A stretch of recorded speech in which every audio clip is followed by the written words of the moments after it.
열왕기하 1장. 아합이 죽은 뒤에 모압이 이스라엘에게 반역하였다. 아하시아가 사마리아에 있는 그의 다락방 난간에서 떨어져 크게 다쳤다. 그래서 그는 사절단을 에그론의 신 바알세불에게 보내어 자기의 병이 나을 수 있을지를 물어보게 하였다. 그때에 주의 천사가 나타나서 디셋 사람 엘리야를 보고 사마리아 왕의 사절단을 만나서 이렇게 전하라고 명령하였다. 너희가 에그론의 신 바알세불에게 물으러 가다니 이스라엘의 하나님이 계시지 않느냐. 그러므로 나 주가 말한다. 네가 올라가 놓은 그 병상에서 일어나 내려오지 못하고 죽고 말 것이다. 엘리야는 천사가 시키는 대로 하였다. 그리하여 사절들은 가던 길에서 돌이켜서 왕에게 되돌아갔다. 왕이 그들에게 왜 그냥 돌아왔는지를 물었다. 그들은 왕에게 사실대로 대답하였다. 길을 가다가 웬 사람을 만났습니다. 그는 우리를 보고 우리를 보내신 임금님께 돌아가서 주께서 하신 말씀을 전하라고 하였습니다. 그러면서 하는 말이 네가 에그론의 신 바알세불에게 사람을 보내어 물으려 하다니 이스라엘의 하나님이 계시지 않느냐. 그러므로 너는 네가 올라가 놓은 그 병상에서 일어나 내려오지 못하고 분명히 거기에서 죽고 말 것이다 하였습니다. 왕이 그들에게 물었다. 너희들을 만나서 그러한 말을 한 그 사람이 어떻게 생겼더냐. 그들이 왕에게 대답하였다. 털이 많고 어디에는 가죽띠를 띠고 있었습니다. 그러자 왕은 그는 분명히 디셉 사람 엘리야다 하고 외쳤다. 그리하여 왕은 50부장에게 부하 50명을 딸려서 엘리야에게 보냈다. 그 50부장은 엘리야가 산 꼭대기에 앉아있는 것을 보고 그에게 소리쳤다. 어명이요 하나님의 사람께서는 내려오시오. 엘리야가 그 50부장에게 말하였다. 내가 하나님의 사람이라면 불이 하늘에서 내려와서 너와 네 부하 50명을 모두 태울 것이다. 그러자 불이 하늘에서 내려와서 그와 그의 부하 50명을 태워버렸다. 왕이 다시 다른 50부장에게 부하 50명을 딸려서 엘리야에게 보냈다. 그 50부장은 엘리야에게 말하였다. 어명이요 하나님의 사람께서는 내려오시오. 엘리야가 그들에게 말하였다. 내가 하나님의 사람이라면 불이 하늘에서 내려와서 너와 네 부하 50명을 모두 태울 것이다. 그러자 하나님의 불이 하늘에서 내려와서 그와 그의 부하 50명을 태웠다. 왕이 세 번째로 또 다른 50부장에게 부하 50명을 딸려서 보냈다. 그 세 번째 50부장은 올라가서 엘리야 앞에 무릎을 꿇고 애원하며 말하였다. 하나님의 사람께서는 우리의 청을 물리치지 말아 주십시오. 나의 목숨과 어른의 종들인 이 50명의 목숨을 귀하게 여겨 주십시오. 보십시오. 하늘에서 불이 내려와서 이미 50부장 2명과 그들의 부하 100명을 모두 태워주겠습니다. 그러니 이제 나의 목숨을 귀하게 여겨 주십시오. 그때에 주의 천사가 엘리야에게 말하였다. 그와 함께 내려가거라. 그 사람을 두려워하지 말아라. 그리하여 엘리야가 일어나서 그와 함께 왕에게 내려갔다. 엘리야가 왕에게 말하였다. 주께서 말씀하시기를 네가 에그론의 신 바알세불에게 네 병에 관하여 물어보려고 사절들을 보내다니 이스라엘에 네가 말씀을 여쭈어볼 하나님이 계시지 않더란 말이냐. 그러므로 너는 네가 올라가 놓은 그 병상에서 일어나 내려오지 못하고 죽고 말 것이다 하셨습니다. 엘리야가 전한 주의 말씀대로 아하시야 왕이 죽었다. 그에게 아들이 없었으므로 그의 동생 요람이 그의 뒤를 이어 왕이 되었다. 때는 유다 왕 여호사밧의 아들 여호람 제2년이었다. 아하시야가 한 나머지 일들은 이스라엘 왕 역대 지략에 기록되어 있다. 열왕기하 2장. 주께서 엘리야를 회오리바람에 실어 하늘로 데리고 올라가실 때가 되니 엘리야가 엘리사를 데리고 길가를 떠났다. 길을 가다가 엘리야가 엘리사에게 말하였다. 나는 주의 분부대로 베델로 가야 한다. 그러나 너는 여기에 남아있거라. 그러나 엘리사는 주께서 살아계심과 스승께서 살아계심을 두고 맹세합니다. 나는 결코 스승님을 떠나지 않겠습니다. 하고 말하였다. 그리하여 그들은 함께 베델까지 내려갔다. 베델에 살고 있는 예언자 수련생들이 엘리사에게 와서 물었다. 선생님의 스승을 주께서 오늘 하늘로 데려가려고 하시는데 선생님께서는 알고 계십니까? 엘리사가 말하였다. 나도 알고 있으니 조용히 하시오. 엘리야가 엘리사에게 말하였다. 나는 주님의 분부대로 여리고로 가야 한다. 그러나 너는 여기에 남아있거라. 그러나 엘리사는 주께서 살아계심과 스승께서 살아계심을 두고 맹세합니다. 나는 결코 스승님을 떠나지 않겠습니다. 하고 말하였다. 그리하여 그들은 함께 여리고로 갔다. 여리고에 살고 있는 예언자 수련생들이 엘리사에게 와서 물었다. 선생님의 스승을 주께서 오늘 하늘로 데려가려고 하시는데 선생님께서는 알고 계십니까? 엘리사가 말하였다. 나도 알고 있으니 조용히 하시오. 엘리야가 엘리사에게 말하였다. 나는 주님의 분부대로 요단강으로 가야 한다. 그러나 너는 여기에 남아있거라. 그러나 엘리사는 주께서 살아계심과 스승께서 살아계심을 두고 맹세합니다. 나는 결코 스승님을 떠나지 않겠습니다 하고 말하였다. 그리하여 두 사람은 함께 길을 떠났다. 예언자 수련생들 가운데서 50명이 요단강까지 그들을 따라갔다. 엘리야와 엘리사가 요단 강가에 서니 따르던 제자들도 멀찍이 멈추어 섰다. 그때에 엘리야가 자기의 겉옷을 벗어 말아서 그것으로 강물을 치니 물이 좌우로 갈라졌다. 두 사람은 물이 마른 강바닥을 밟으며 요단강을 건너갔다. 요단강 맞은쪽에 이르러 엘리야가 엘리사에게 말하였다. 주께서 나를 데려가시기 전에 내가 네게 어떻게 해주기를 바라느냐. 엘리사는 엘리야에게 스승님이 가지고 계신 능력을 제가 갑절로 받기를 바랍니다 하고 대답하였다. 엘리야가 말하였다. 너는 참으로 어려운 것을 요구하는구나. 주께서 나를 너에게서 데려가시는 것을 네가 보면 네 소원이 이루어지겠지만 그렇지 않으면 그것이 이루어지지 않을 것이다. 그들이 이야기를 하면서 가고 있는데 갑자기 불병거와 불말이 나타나서 그들 두 사람을 갈라놓더니 엘리야만 회오리바람에 싣고 하늘로 올라갔다. 엘리사가 이 광경을 보면서 외쳤다. 나의 아버지 나의 아버지 이스라엘의 병거이시며 마병이시여. 엘리사는 엘리야를 다시 볼 수 없었다. 엘리사는 슬픔에 겨워서 자기의 겉옷을 힘껏 잡아당겨 두 조각으로 찢었다. 그리고는 엘리야가 떨어뜨리고 간 겉옷을 들고 돌아와 요단 강가에 서서 엘리야가 떨어뜨리고 간 그 겉옷으로 강물을 치면서 엘리야의 주 하나님 주께서는 어디에 계십니까 하고 외치고 또 물을 치니 강물이 좌우로 갈라졌다. 엘리사가 그리로 강을 건넜다. 그때의 여리고에서부터 따라온 예언자 수련생들이 강 건너에서의 광경을 보고는 엘리야의 능력이 엘리사 위에 내렸다 하고 말하면서 엘리사를 맞으러 나와 땅에 엎드려 절을 하였다. 그리고 엘리사에게 말하였다. 보십시오. 여기에 선생님의 제자들이 50명이나 있습니다. 우리들은 모두 힘 있는 사람입니다. 우리들을 보내셔서 선생님의 스승을 찾아보도록 하십시오. 주의 영이 그를 들어다가 산 위에나 계곡에 내던졌을까 염려됩니다. 그러나 엘리사는 보낼 필요가 없다고 말하였다. 그러다가 그들이 하도 성가시게 간청하자 엘리사는 사람을 보내어 엘리야를 찾아보라고 하였다.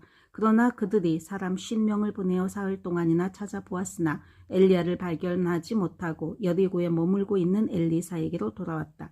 엘리사가 그들에게 말하였다. 내가 너희들에게 가지 말라고 하지 않더냐.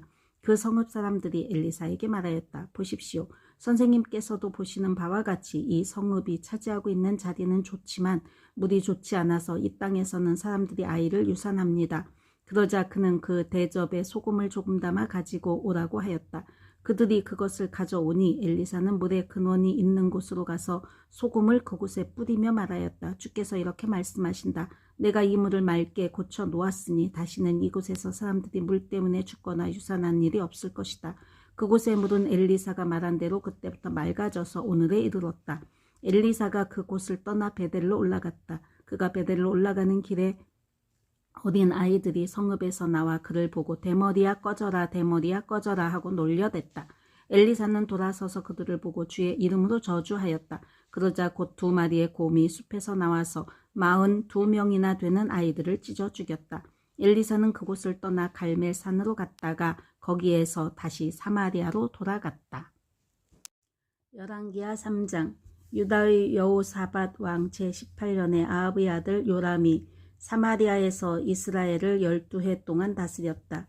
그는 주님 보시기에 악을 행하였지만 그의 부모처럼 악하지는 않았다. 그는 아버지가 만든 바알의 우상들을 철거하였다. 그러자 이스라엘을 죄에 빠뜨린 느밧의 아들 여로보암이 저지른 것과 같은 죄에서는 벗어나지 못하고 그로부터 완전히 돌아서지도 못하였다. 모압 왕 메사는 양을 치는 사람이었는데 이스라엘 왕에게 암양 10만 마리의 털과 순양 10만 마리의 털을 조공으로 바쳤다. 그러다가 아합이 죽은 뒤에 모압 왕이 이스라엘 왕을 배반하였다. 그때의 요람 왕은 그날로 사마리아로부터 행군하여 나와서 이스라엘 군대 전체를 점검한 다음에 전쟁터로 가면서 유다의 여호사밧 왕에게 사절을 보내어 물었다. 모압 왕이 나를 배반하였습니다. 나와 함께 모압을 치러 올라가시겠습니까? 여호사밧이 대답하였다. 물론 함께 올라가겠습니다. 우리는 서로 한 몸이나 다름없는 처지가 아닙니까? 나의 군대가 곧 임금의 군대이고 나의 군마가 곧 임금의 군마가 아닙니까? 이에 요람이 그러면 우리가 어느 길로 올라가는 것이 좋겠습니까? 하고 물으니 여호사밧은 에돔의 광야길로 가는 것이 좋겠다고 말하였다. 그래서 이스라엘 왕과 유다 왕과 에돔 왕이 함께 출정하였다. 그러나 그들이 길을 돌아 행군하는 이래 동안에 군대와 함께 간 가축들이 마실 물이 바닥났다. 이스라엘 왕이 탄식하였다. 아, 큰일 났구나. 주께서 우리 새 왕을 모압의 손에 넘겨주시려고 불러내신 것이 아닌가. 그러나 여호사밧은 여기에는 주의 예언자가 없습니까? 이 일을 주께 물을 예언자가 없습니까? 하고 물었다. 그때에 이스라엘 왕의 신하 가운데 하나가 대답하였다. 사밧의 아들 엘리사라는 사람이 여기에 있습니다. 그는 엘리야의 시중을 들던 사람입니다. 그러자 여호사밧이 말하였다. 그에게서 주의 말씀을 들을 수 있을 것 같습니다. 그래서 이스라엘 왕과 여호사밧과 에돔 왕이 그에게로 내려갔다. 그러나 엘리사는 이스라엘 왕에게 말하였다. 무슨 일로 나에게 오셨습니까? 임금의 아버지와 어머니의 예언자들에게나 가보십시오 하고 말하였다. 이스라엘 왕이 그에게 대답하였다. 그런 말씀은 마십시오. 주께서 우리들 새 왕을 불러내셔서 모압의 손에 넘겨주시려고 하십니다. 그제야 엘리사는 말하였다. 내가 섬기는 만군의 주께서 살아계심을 두고 맹세합니다. 내가 유다 왕 여호사밧의 체면을 생각하지 않았더라면 요람 임금님을 염두에 두지도 않았을 뿐만 아니라 임금님을 쳐다보지도 않았을 것입니다. 이제 나에게 검은고를 타는 사람을 데려오십시오. 그리하여 검은고 타는 사람이 와서 검은고를 타니 그의 권능이 엘리사에게 내렸고 엘리사는 예언을 하기 시작하였다. 주께서 이렇게 말씀하십니다. 이 계곡에 도랑을 많이 팔아. 주께서 또 이렇게 말씀하십니다. 너는 바람이 부는 것도 보지 못하고 비가 내리는 것도 보지 못하겠지만 이 계곡은 물로 가득 찰 것이며 너희와 너희의 가축과 짐승이 마시게 될 것이다. 그렇습니다. 이런 일쯤은 주님께서 보시기에는 너무나 가벼운 일입니다. 그러므로 주께서는 모압을 임금님들의 손에 넘겨주셨습니다. 그러므로 임금님들께서는 요새화된 모든 성읍과 모든 아름다운 성읍을 치실 것이고 모든 좋은 나무를 쓰러뜨리며 물이 솟는 모든 샘을 막을 것이며 모든 기름진 밭을 돌짝밭으로 만드실 것입니다. 그 다음날 아침에 제물을 드릴 때에 물이 에돔 쪽을 따라 흘러내려서 그 땅을 물로 가득 채웠다. 다른 한편 모든 모압 사람들은 여러 왕들이 자기들과 싸우려고 올라왔다는 소식을 들었다. 그래서 군복을 입을 만한 사람, 징집 연령이 된 사람은 모두 소집되어서 위로 올라와 국경에서 그 왕들과 대치하였다. 모압 사람들이 이튿날 아침 일찍 일어나 보니 해가 물 위에 비쳐서 반대편 물이 온통 피와 같이 붉게 물든 것을 보았다. 그래서 그들은 아, 이것은 피다. 분명 저쪽 왕들이 서로 싸우고 서로 치다가 흘린 피일 것이다. 자, 모압 사람들아, 약탈하러 가자 하고 소리쳤다. 그러나 막상 그들이 이스라엘 진에 이르니 이스라엘 군인들이 일제히 일어나서 모압 군인들을 쳤다. 그래서 그들이 이스라엘 앞에서 도망하니 이스라엘 군인들은 모압 진 안에까지 쳐들어가서 모압 군인들을 무찔렀다. 그들은 또 성읍들을 파괴하고 기름진 밭에는 모두 돌을 던져서 돌로 가득 채웠다. 물이 나는 샘을 모두 메우고 좋은 나무를 모두 쓰러뜨려서 길하레셋의 돌담만 남겼는데 그것도 무리 맥군들이 포위하고 공격하였다. 그제야 모압 왕은 전쟁이 자기에게 불리하다는 것을 알고 칼 잘 쓰는 사람 700명을 뽑아서 에돔 왕이 있는 쪽으로 돌파하여 나가려고 하였으나 그 일도 뜻대로 되지 않았다. 그래서 모압 왕은 자기를 대신하여 왕이 될 장자를 죽여 성벽 위에서 번제로 드렸다. 이것을 본 이스라엘 사람들은 크게 당황하여 그곳을 버리고 고국으로 돌아갔다. 시편 124편. 다윗의 시 성전에 올라가는 순례자의 노래. 이스라엘아, 대답해 보아라. 주께서 우리 편이 아니셨다면 우리가 어떠하였겠느냐. 주께서 우리 편이 아니셨다면 원수들이 우리를 치러 일어났을 때에 원수들이 우리에게 큰 분노를 터뜨려서 우리를 산채로 집어삼켰을 것이며 물이 우리를 덮어 홍수가 우리를 휩쓸어 갔을 것이며 넘치는 물결이 우리의 영혼을 삼키고 말았을 것이다. 우리를 원수의 이에 찢길 먹이가 되지 않게 하셨다. 주님을 찬송하여라. 새가 사냥꾼의 그물에서 벗어남같이 우리의 목숨을 건져내셨다. 그물은 찢어지고 우리는 풀려났다. 우리의 도움은 천지를 지으신 주의 이름 안에 있다. 아멘.